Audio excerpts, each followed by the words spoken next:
Alright, we got a fun fight here. Good scrap. So Daniel Pineda versus Andre Fili. So Andre Fili, he has a 4-inch height advantage and a 4-inch reach advantage. Quite a good frame for the division. Alright, we'll break down the strike into these two. So for Andre Fili, he likes to use a lot of feints. He has pretty good range management, pretty good use of his jab. Tries to use his length to his advantage.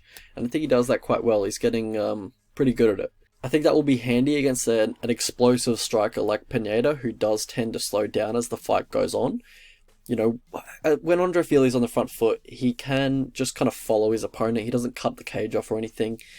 And Daniel Pineda, he throws leg kicks and he throws them hard.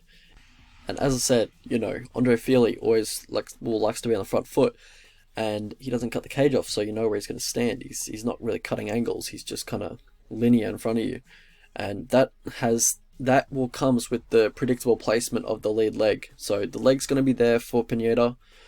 But one thing Andre Fili does like to do is he likes to mirror his opponent's stance, so kind of always being in the opposite stance than his opponent.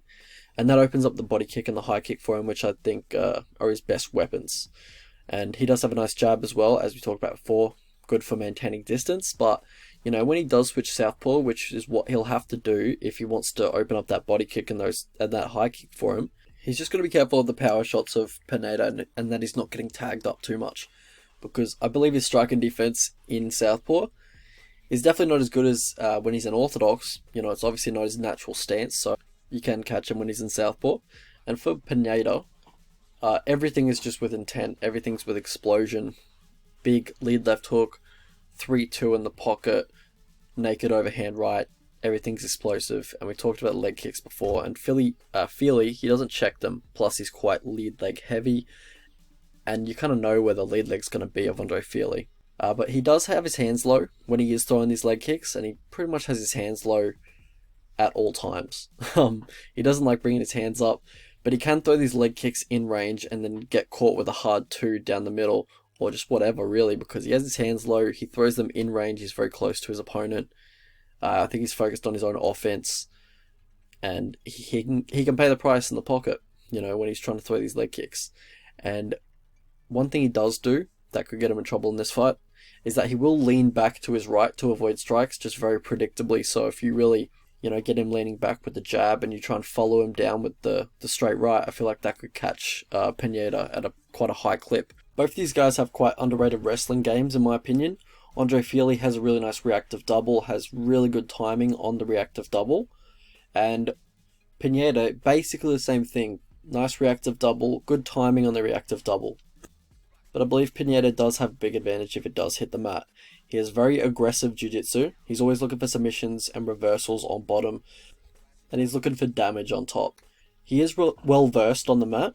He has 6 submission losses, but the man hasn't been subbed in a decade. He's obviously worked on improving that part of his game back in the day, and he's obviously got much better at it. And he will use a guillotine to defend takedowns, guillotine to sweep when he is on bottom. As I said before, he has nice reversals. And when he gets on top, he looks to stack the opponent, throw bombs. Just looking to do damage on top, basically. How these guys win fights, so for Fili, he's got a good frame for the division. And for Daniel Pineda, he's got nice precision jiu-jitsu. How these guys lose fights, so for Pineda, he has poor pacing, he slows after round 1 in competitive fights, and the striking tendencies that we discussed before, particularly the leaning back tendency. For Andre Fili, it's the fact that he has subpar takedown defense. He does have good get-ups, it's hard to hold them down, but takedown defense not really there. Path to victory for these two, so for Pineda, look for the leg kicks in orthodox when Fili's in orthodox. Look to get the fight to the mat and look to get on top in advanced position and really just try and do damage on top. For Andre Fili, look for a more cautious approach in round 1. Look to take him into deep waters because he gets much less dangerous after round 1. Come in as southpaw to take away the outside low calf kick. Fili often does this to open up the body kick and the high kick for himself, but I feel like it could be a good weapon here just to take away a big weapon of Pineda's, which is the low calf kick, the outside low calf kick. And don't accept bottom position. If you do get taken down, look to get back to your feet. How I see the fight going.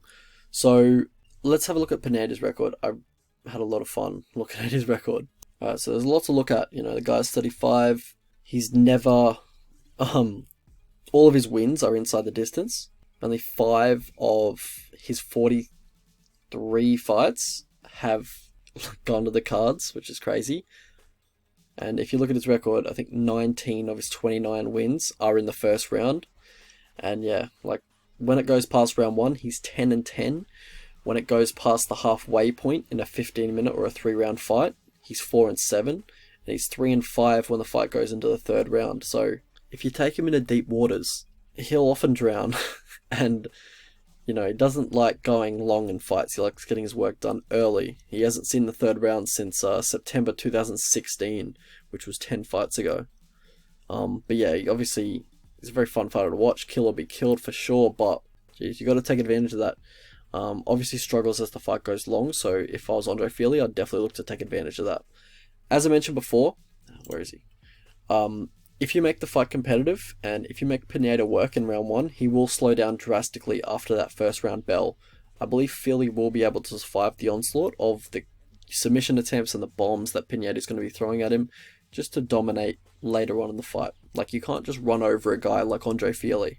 He's got a great chin, he's hard to hold down on the ground, so yeah, if Pineda was to win, I think it would be very front-loaded. I think he would get it done in round 1, if he was to win, but maybe a good live bet spot on Fili, because as this fight goes long, I do believe Fili's going to have a huge advantage.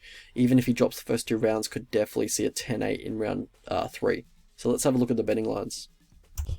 Alright, so the prediction is Fili by TKO in round 3. I favour him around 65 to 70% of the time. I like Fili as a pre-bet if he gets to $1.55 or minus 180. But at the odds right now, probably correct where the odds are at the moment. Maybe there's a tiny bit of value on Pineda, just the way it's lined at the moment, but I don't want to bet the guy. So maybe a live bet on Andre Fili. You know, you might get better odds on Fili after round 1. Pineda will generally have a very competitive first round. Also, maybe might even win the round. And I think he's going to fade after that. I think Fili might turn it on. But yeah, it depends how good Pineda looks in the first round. But it's definitely something that I'm looking at, is betting Fili after the first round. Just depends how, you know, what type of game plan Pineda comes in with. Maybe if the calf kicks are doing a lot of damage, then I probably wouldn't bet Fili. But, you know, it's just something I'm going to look at.